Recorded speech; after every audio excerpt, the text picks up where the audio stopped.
warahmatullahi wabarakatuh.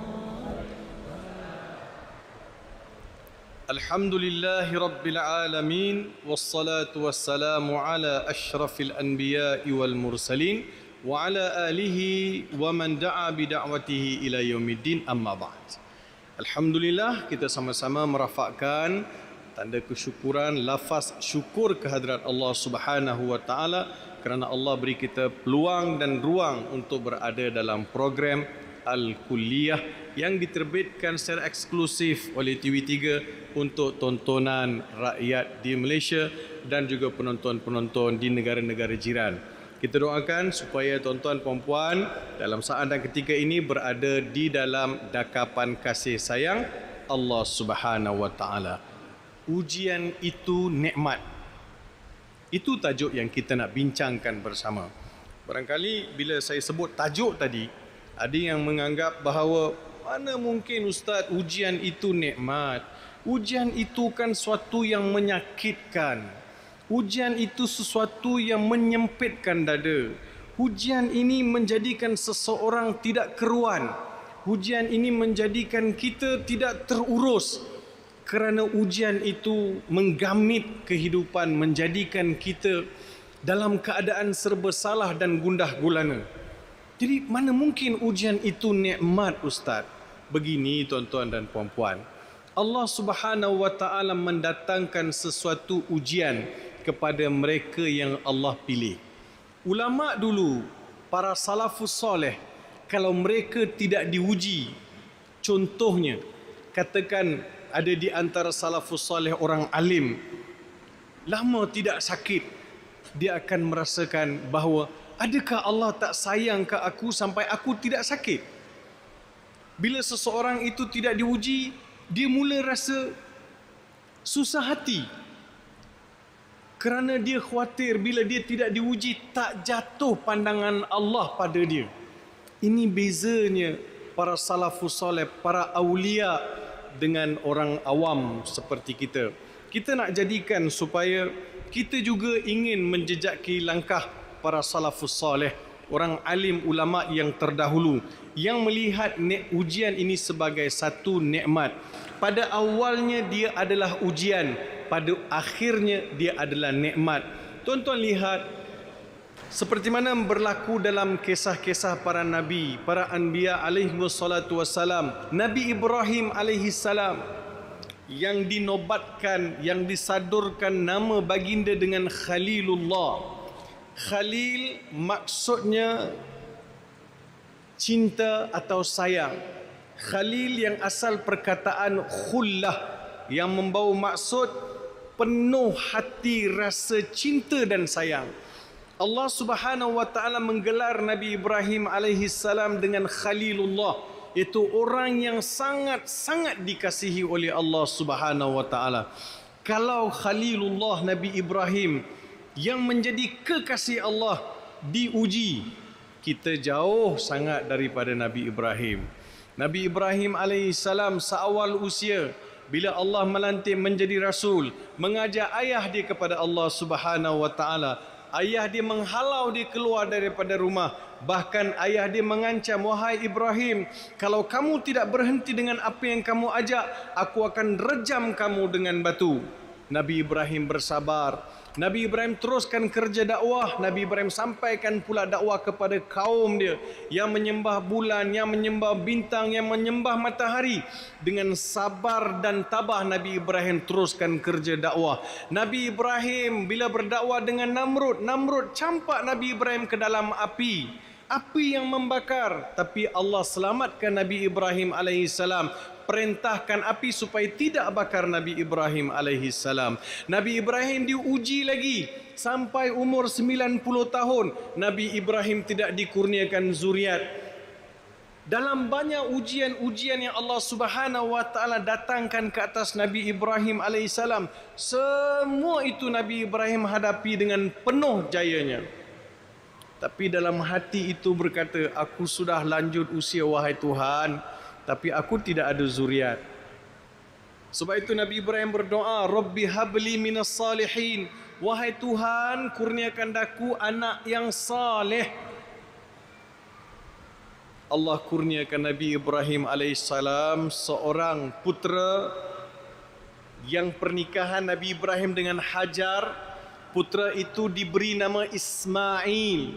Ismail maksudnya sami'a Allahu du'aahu. Ismail maksudnya ialah doa yang telah didengar oleh Allah. Kian lama Nabi Ibrahim berdoa untuk dapat seorang putera, seorang zuriat yang saleh. Bila Tuhan kurniakan, Nabi Ibrahim bagi nama kepada anak putera itu dengan nama Ismail. Doa yang telah didengar oleh Allah. Ketika Ismail umur 13 tahun atau 16 tahun, Allah perintahkan Nabi Ibrahim supaya sembelih Nabi Ismail alaihi salam. Ujian apakah ini, tuan-tuan? Sudah kian lama, wahai Tuhan, Engkau tidak bagi aku zuriat. Engkau bagi aku zuriat, kemudian zuriat itu Engkau perintahkan aku tinggalkan di padang pasir yang kering kontang. Demi menyahut suruhan-Mu, wahai Tuhan, aku turutkan. Dan ujian apakah ini pula ketika putera aku 16 tahun sudah matang, boleh bekerja dengan aku dalam pembinaan Kaabah, tiba-tiba Engkau suruh aku sembelih dia. Ujian apakah ini, wahai Tuhan? Nabi Ibrahim setiap kali Allah uji dapat merasakan nikmat, dapat melihat di sebalik ujian itu tanda kasih sayang Allah Subhanahu wa taala. Kita ni, tuan-tuan, lemah iman. Bila kita diuji, pertama sekali kita sebut apa? Ya Allah. Kalau dahsyat ujian itu, tuan-tuan, depan orang kita senyum, di belakang orang kita menangis. Hanya Allah tahu betapa banyaknya air mata yang menitis membasahi pipi, membasahi sejadah kerana mengadu kepada Tuhan. Sebab kita tahu tidak ada tempat lain untuk kita mengadu melainkan kepada Allah Subhanahu wa taala.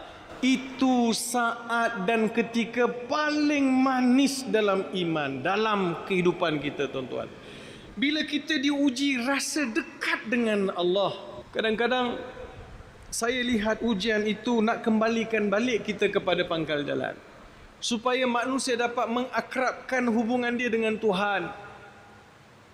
Dia bukan untuk menjauhkan. Sebab itu orang Islam bila mereka diuji, yang pertama sekali mereka kena sebut seperti mana yang diajar di dalam Al-Quran Al-Karim dalam surah Al-Baqarah. Apa Allah Subhanahu wa taala ajar kita, tuan-tuan, melalui ayat 156. Alladzina idza asabathum musibatun qalu inna lillahi wa inna ilaihi raji'un. Ulama sebut ini kalimat istirja. Kalimat istirja maksudnya kalimat yang terkandung di dalamnya penyerahan kepada Allah Subhanahu wa taala. La haula wala quwata illa billahil aliyil azim. Wahai Tuhan, yang mendatangkan ujian itu Engkau, yang boleh merungkaikan ujian itu juga Engkau, wahai Tuhan. Aku ni tak ada daya usaha. Segala sesuatu yang berlaku di keliling aku, di hadapan aku, di atas aku, di kanan aku, di kiri aku, semua itu tidak berlaku, ya Allah, melainkan dengan izin-Mu jua. Maka terbitlah lafaz inna lillahi wa inna ilaihi raji'un. Sesungguhnya, ya Allah, kami ini datang daripada Engkau. Kami ini datang kerana Engkau. Inna lillah, kami datang daripada Engkau. Wa inna ilaihi raji'un, dan kami kembali kepada Engkau. Kalimah yang terkandung di dalamnya lafaz tauhid, pengesaan terhadap Allah Subhanahu wa taala. Sebab itu, ibu-ibu, ayah-ayah yang saya kasihi sekalian, ayat ini juga kalau kita lihat keseluruhannya daripada 150, 155 hingga 157 surah Al-Baqarah. A'udzubillahi minasyaitonir rajim. وَلَنَبْلُوَنَّكُمْ بِشَيْءٍ مِّنَ الْخَوْفِ وَالْجُوعِ وَنَقْصٍ مِّنَ الْأَمْوَالِ ونقص من الأموال والأنفس والثمرات وبشر الصابرين الذين إذا أصابتهم مصيبة قالوا إنا لله وإنا إليه راجعون أولئك عليهم صلوات من ربهم ورحمة وأولئك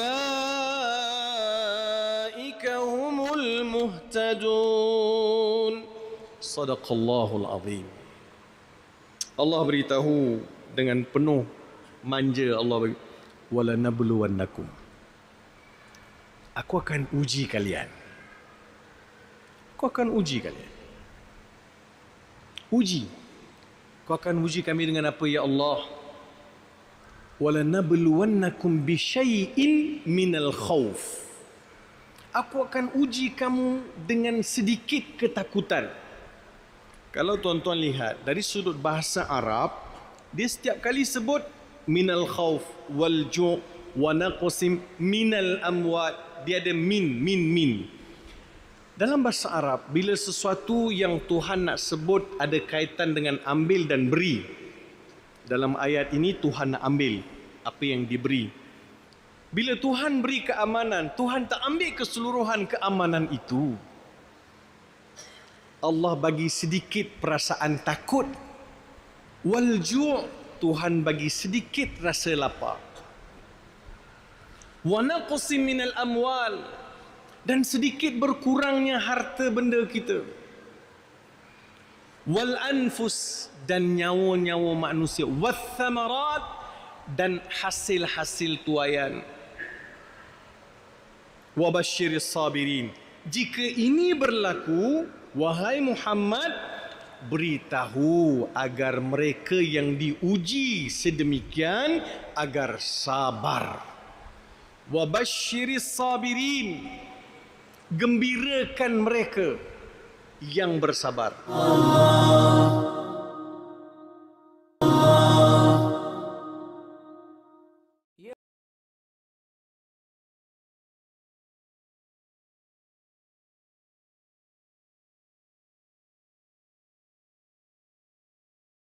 Tuhan, ini semua kan ujian. Takut itu ujian, lapar itu ujian, mati itu ujian, hilangnya keasilan itu ujian. Bagaimana yang kau nak gembirakan kami ya Allah, sedang kami berduka? Wa basyiris sabirin, beri berita gembira kepada orang yang sabar. Kerana apa? Kerana bila mereka ditimpa musibah, mereka akan kata ianya daripada Allah.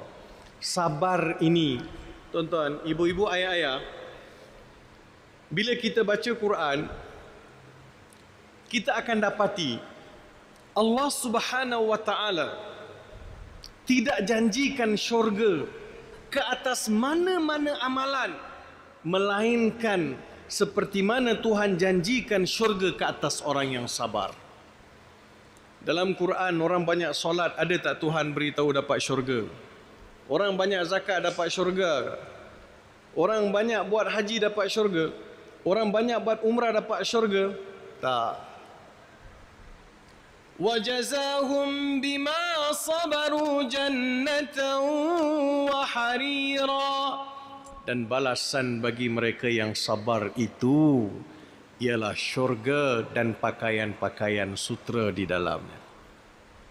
Sabar barangkali senang untuk disebut, tetapi sukar untuk dipenuhi dalam kehidupan kita atau dihayati.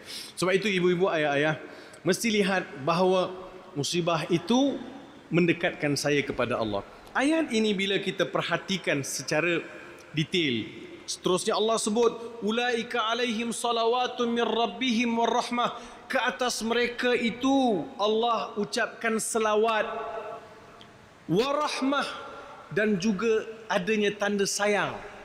Apa maksud salawat? Bila Allah kata aku bersalawat ke atas hamba-hamba aku, itu maksudnya keampunan. Setiap kali ibu-ibu, ayah-ayah, bila kita diuji, kita sebut inna lillahi wa inna ilaihi raji'un, Allah beri keampunan. Selawat daripada Allah maksudnya keampunan. Selawat daripada para malaikat itu maksudnya istighfar. Mereka mohon keampunan. Tapi dalam ayat ini, orang yang sabar itu Tuhan sebut dapat 3 perkara. Pertama sekali, keampunan. Keduanya rahmah, tanda sayang, kasih sayang Allah Subhanahu wa taala. Yang ketiganya, hidayah yang berterusan. Ulaika humul muhtadun. Kalau mereka sabar, mereka sebut inna lillahi wa inna ilaihi raji'un, tidak gemetar, mereka tetap dengan iman, tidak goyang, Allah sebut mereka lah orang dapat petunjuk sebenarnya. Ada 3 an dalam ayat ini. Saya nak bagi tips kepada ibu-ibu dan ayah. 3 an. Apa dia? Melalui ayat ini kita boleh faham. Kalau kita perincikan, kita pergi jauh sikit, Allah sebut mengenai persekitaran. Persekitaran yang terpelihara. Persekitaran yang menjamin keamanan. Persekitaran yang ada keterlibatan bersama dalam menjaga kemakmuran. Dan juga persekitaran yang bersih. Tuan-tuan, persekitaran-persekitaran ini sangat penting sebab kita adalah sebahagian daripada alam. Betul kan? Macam mana kita nak hidup dalam kawasan yang penuh pencemaran? Kalau tikus banyak, nyamuk banyak, takut atau tidak ibu-ibu ayah-ayah? Kalau kawasan ini Kementerian Kesihatan dia masukkan dalam red zone, kawasan merah bahaya. Red zone untuk apa? Untuk denggi. Aman tak kita tidur? Tak aman. So apa yang kita kena buat? Kita kena cakna dengan persekitaran. Orang Islam kena pastikan suasana kehidupan mereka bersih. Tuhan tidak ambil begitu. Sebab kebanyakan musibah-musibah yang menimpa, ujian-ujian yang menimpa, sebab tangan-tangan manusia. Tangan-tangan manusia penyebab utama kepada musibah yang menimpa, tuan-tuan. Zaharal fasadu fil barri wal bahr bima kasabat aydin nas liyudhiqahum ba'dalladhi 'amilu la'allahum yarji'un. Surah Ar-Rum. Allah Subhanahu wa taala sebut jelas kelihatan kerosakan di daratan dan di lautan disebabkan tangan-tangan manusia, dan kami kembalikan kesan mudarat itu kepada manusia supaya manusia insaf. Bumi ini kan Tuhan bagi kita pinjam. Kita kena jaga. Kita ni siapa, tuan-tuan? Kita ni adalah khalifah. Khalifah kerja dia ialah menjaga, memelihara, memakmurkan, bukan merosakkan. Allah bagi cantik dah. Jadi kalau ada sebahagian ketakutan itu wujud kerana pencemaran alam, pencemaran kesihatan dan pelbagai perkara ini disebabkan tangan-tangan manusia. Saya bagi tahu demikian supaya manusia tidak selalu menyalahkan takdir. Betul kan? Sampai bila kita nak sebut takdir? Takdir, saya beriman dengan qada dan qadar, saya beriman dengan takdir. Tapi dalam masa yang sama, saya tidak boleh mengundang mudarat. Contoh, saya bagi contoh. Bila saya buat sebuah sekolah tahfiz, persendirian ataupun yang berdaftar, swasta lah. Peraturan perlu dipatuhi untuk memenuhi kriteria sebuah sekolah swasta. PBT mesti beri kelulusan pihak berkuasa tempatan dari sudut keselamatan, bombanya, elektriknya, laluan keluar emergensinya, semua itu perlu diberi perhatian serius sebelum sekolah itu mula beroperasi. Setelah beroperasi dan memenuhi kriteria, berlaku sesuatu musibah, saya boleh terima itu adalah takdir Tuhan. Tapi tanpa saya mengambil kira faktor-faktor keselamatan, dan sekolah itu ditimpa sesuatu musibah, senang-senang saya kata ini takdir Tuhan. Saya nak pesan dengan tuan-tuan, jangan selalu berselindung di sebalik nama takdir demi menyembunyikan kelemahan masing-masing. Van yang boleh bawa 6 orang, dia tulis kat van biasa tulis 8 orang penumpang.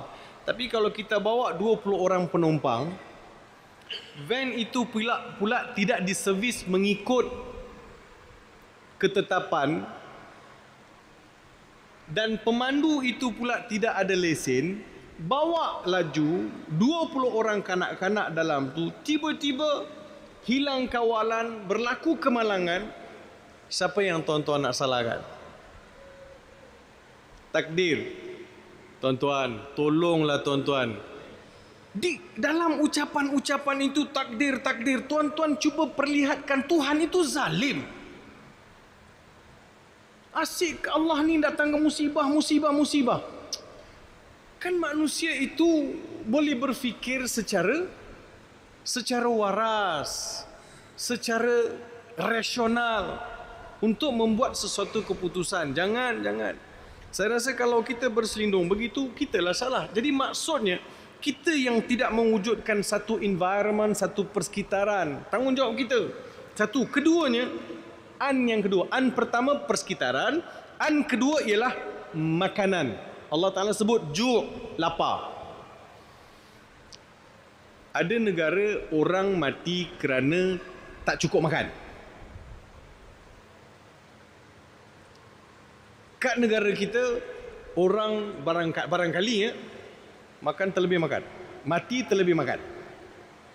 Abang Haji, Kak Jah bila pergi jumpa doktor akan bagi nasihat. Kak Jah, jangan makan gula, jangan makan minyak, jangan makan itu, jangan makan ini. Sebab makanan menjadi punca kepada penyakit kita. Manakala orang dekat Afrika yang kurus kering, nak alau lalat pun tak mampu, doktor akan tulis makan ni. Dia nak makan tapi tak ada makanan. Betul kan? So, kita juga tidak mahu jadi masyarakat yang tidak pandai mensyukuri nikmat Allah dalam bentuk rezeki yang Tuhan bagi. Betul boleh makan, tetapi makan, sebab itu Allah Ta'ala selalu sebut kulu minat tayyibati ma razaqnakum. Makan benda baik-baik yang kami bagi. Sebab itu halalan tayyibah. Dalam kehidupan kita, makanan yang kita nak makan, yang confirmnya halal itu daripada orang Islam. Tayyibah, bagaimana ianya diproses mengikut piawaian, mengikut syariah secara betul, barangkali ada pada bukan orang Islam. Sebab itu minta maaf saya, kadang-kadang pergi kedai makan kita lagi kotor daripada pergi kedai makan orang tak Islam. Saya cakap macam mana? Takdir. Tak boleh lah tuan-tuan. Orang Islam kena mendepani kebersihan. Semua kitab-kitab hadis awal-awal letak Kitabut Taharah, bincang bab bersuci dulu. Itu maksudnya orang Islam mesti menekankan faktor kebersihan. Ya tuan-tuan, kebersihan menjadi faktor yang sangat penting. Dan kita juga perlu tahu makanan kita ni tak pada mana, apa hasil mahsul dia.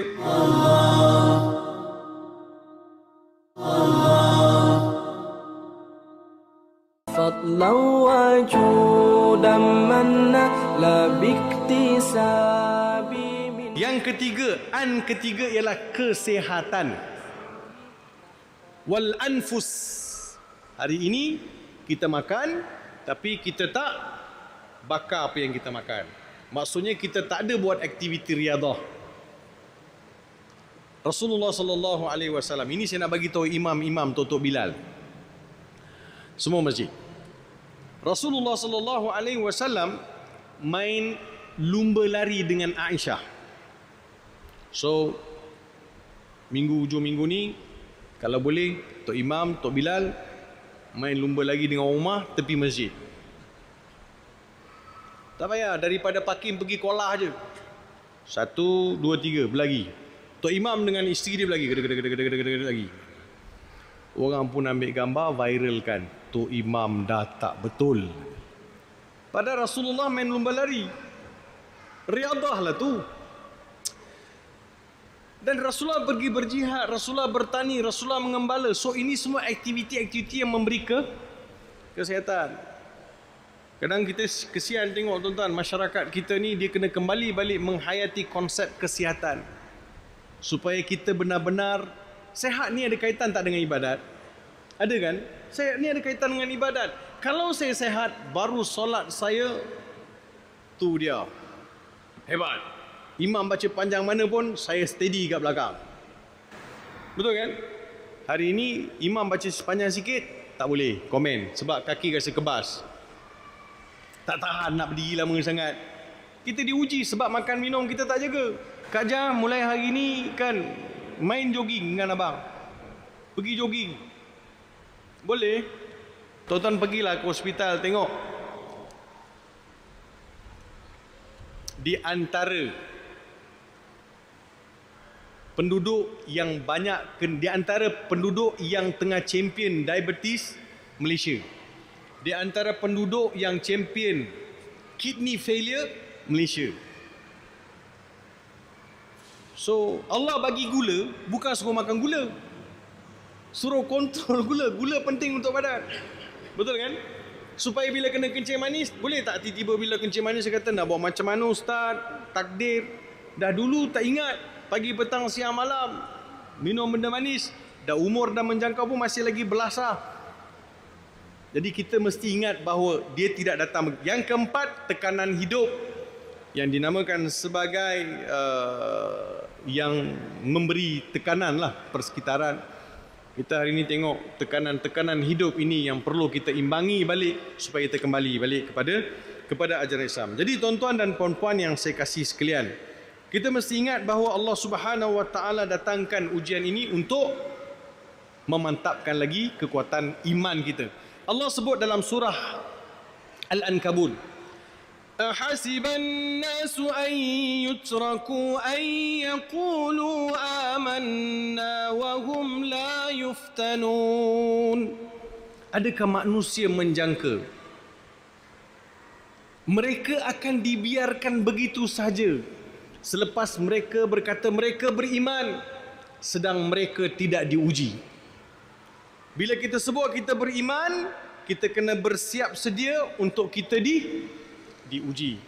Dan tuan-tuan kena ingat bahawa ujian-ujian yang datang itu Allah Subhanahu Wa Taala datangkan kerana kita mampu menanggung ujian tersebut.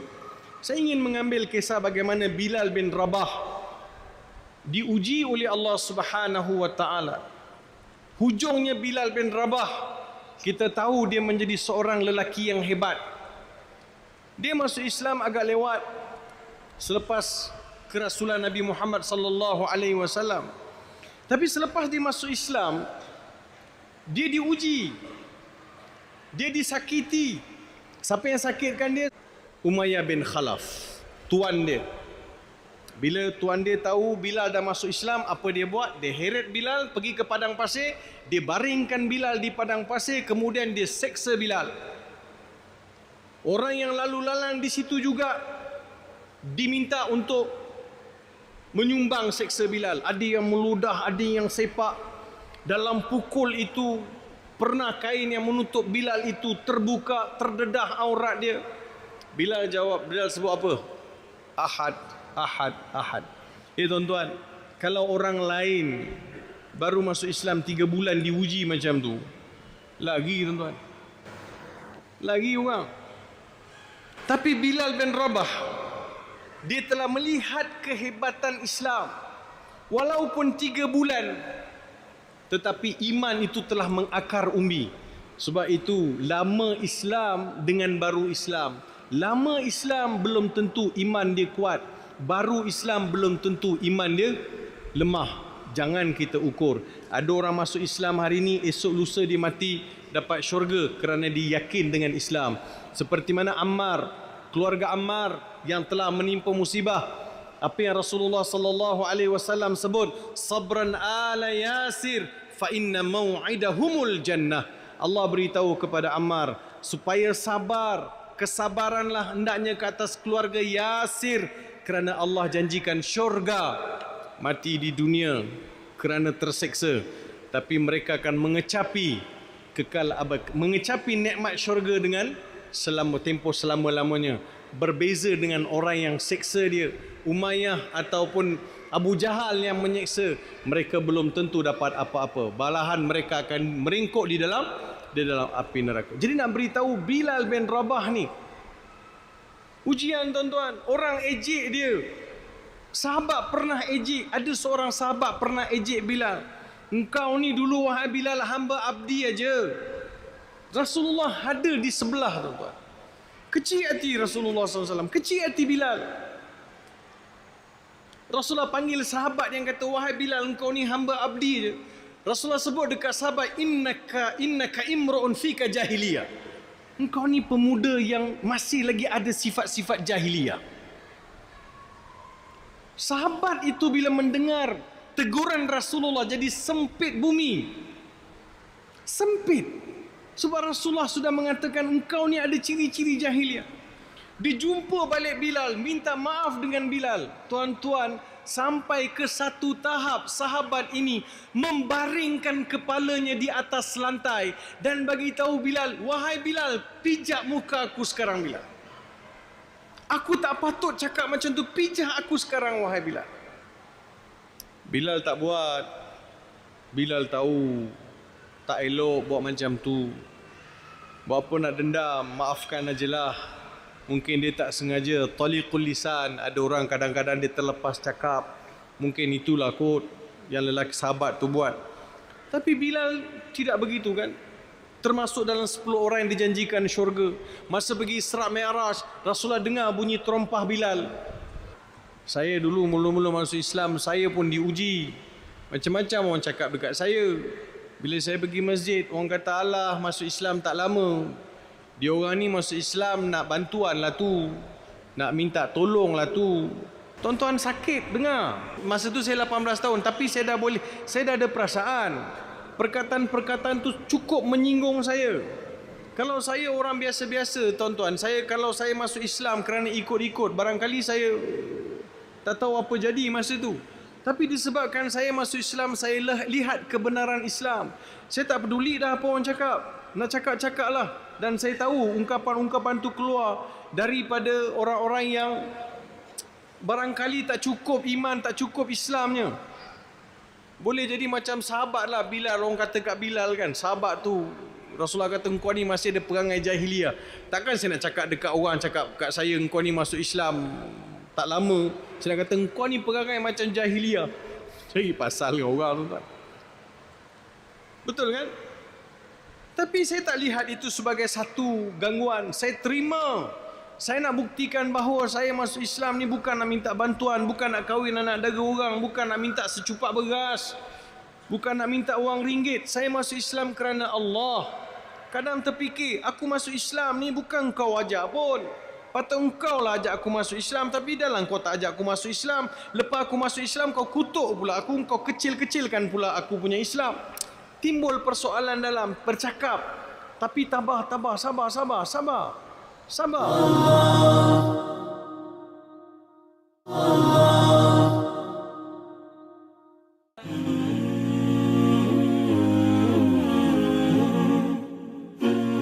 Jangan melatah.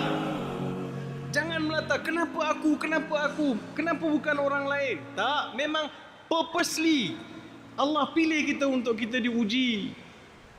Kalau kita tak mampu, Tuhan pun tak uji kita. Tuan-tuan, sebab itu saya sebut bagaimana Sayyidina Ibrahim AS diuji. Bagaimana sahabat Bilal bin Rabah diuji.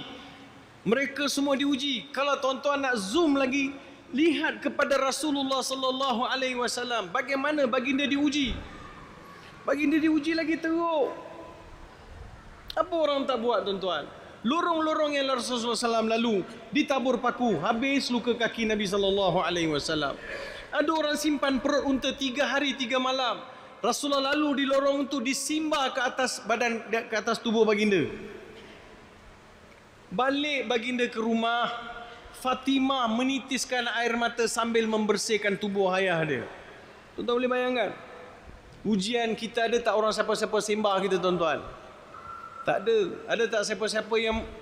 Jadi ada pun, ini adalah ujian. Kita kena banyak sabar. Kita minta supaya Allah Subhanahu Wa Taala keluarkan kita daripada daripada ujian-ujian yang kita lalui. Jadi tuan-tuan dan puan-puan, kesimpulannya ialah bahawa Allah Subhanahu wa taala Tuhan yang Maha Pengasih lagi Maha Menyayangi. Allah tidak mendatangkan sesuatu musibah untuk menyakitkan manusia, tetapi Allah datangkan musibah itu untuk menguji siapakah di antara kita yang kuat imannya. Allah mendatangkan ujian, siapa-siapa yang tabah dalam menghadapi ujian, itu adalah petanda dia telah mendapat iman yang kukuh. Yang ketiganya, orang yang mendepani ujian dengan penuh ketabahan, dia akan mendapat syurga Allah. Orang yang sabar, orang yang tabah dalam mendepani ujian, hujungnya Allah Subhanahu wa taala berikan 1001 kemanisan, kesenangan hidup dan juga nikmat yang tak disangka-sangka. Ada seorang sahabat baru berkahwin, selepas berkahwin dikurniakan seorang anak lelaki. Anak tu dah umur 5-6 tahun, dah pandai main. Pada satu hari ayah dia keluar berurusan di luar. Masa anak tu main, anak itu dipatuk ular. Mati budak tu. Isteri dia tak tahu nak bagi tahu macam mana pada suami.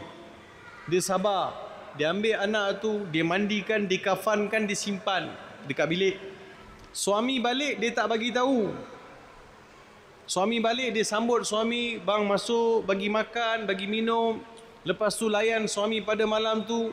Selepas itu baru isteri tanya dengan suami dia, bang, kalau ada seseorang bagi kita pinjam satu benda, orang tu nak ambil balik, apa perlu kita buat bang? Suami dia kata, kalau orang yang bagi pinjam nak ambil balik, bagilah sebab dia punya. Anak kita sudah diambil oleh yang bagi pinjam bang. Yang bagi pinjam sudah ambil balik anak kita bang. Inna lillahi wa inna ilaihi raji'un. Hasil sabar dan tabah, dia dikurniakan zuriat yang ramai, kesemuanya jadi hafiz Al-Quran. Jadi kita cuba lihat di sudut yang positif. Ya Allah, segala sesuatu itu ada hikmahnya. Ada hikmahnya. Ada seorang raja di sebuah negara yang biasa suka pergi memburu. Ini cerita hikmah. Saya nak sudahi dengan kisah. Dia suka pergi memburu. Dan yang akan biasa ikut dia memburu, khadam dia. Apa kerja khadam dia? Kerja khadam dia, kalau raja nak pergi memburu, dia kena siapkan segala peralatan memburu. Antaranya ialah senapang. Satu hari, sultan atau raja sedang duduk di hadapan. Dia pun ambil senapang, dia sengaja bersihkan senapang. Entah macam mana dia tak perasan dalam tu masih ada peluru. Dia terpetik. Peluru tu melentun keluar, meletup keluar, kena kaki raja. Habis kudung kaki, kudung ibu jari raja. Ibu jari, kudung. Marahlah raja ni. Kau ni tak berhati-hati, tak guna engkau apa punya khadam. Kalau ikutkan hati engkau, memang aku akan pancung. Khadam ni kata, sabar tuanku, semua ada hikmah. Sabar tuanku, ada hikmah tuanku. Apa hikmah? Jari aku dah hilang, tak ada. Tapi disebabkan aku kenang jasa engkau berkhidmat dengan aku bagi engkau, aku suruh kau dipenjarakan saja. Dipenjarakanlah khadam itu. Setelah ibu jari itu sembuh, tapi tetap tak ada jarilah, kawasan tu bila dah sembuh, lukanya sembuh, raja ni suka memburu, dia pergi memburu, sama memburu, dia pergi buru. Masuk hutan, dalam pergi, ditangkap dia orang makan orang. Wah, yang kat hutan tu yang suka makan orang. Ni pula raja cantik, bersih putih, pakaian cantik, dia tangkap untuk makan raja ni. Maka raja pun memberontaklah, jangan, tapi dia ditangkap untuk dimakan. Tapi sebelum dimasak makan, dia akan persembahkan pada dewa mereka. Masa nak disembahkan, dia tengok atas ke bawah. Nah, dia dapati tak ada satu jari. Mengikut budaya adat dia orang, kalau ada kecacatan tak boleh dikorbankan. Maka tak jadilah raja tu dikorbankan. Dilepaskan raja tu. Masa tu raja terfikir, betul khadam aku kata ada hikmah. Berlari balik, dia teringat khadam dia, dikeluarkan khadam dia daripada penjara.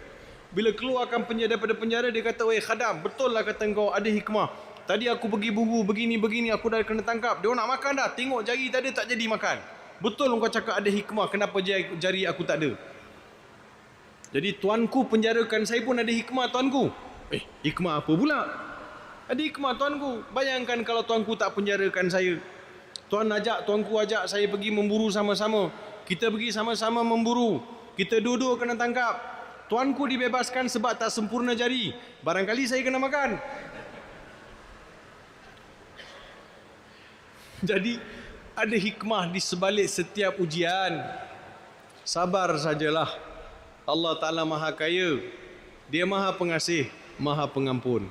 Ayo sama-sama kita insafi, kita pertingkatkan amalan kita dan juga berusaha untuk memperbaiki hubungan kita dengan Allah Subhanahu Wa Taala. Segala yang baik itu datang daripada Allah, segala yang kurang adalah kelemahan saya. Saya sudahi dengan wabillahi taufik wal hidayah. Wassalamualaikum warahmatullahi wabarakatuh.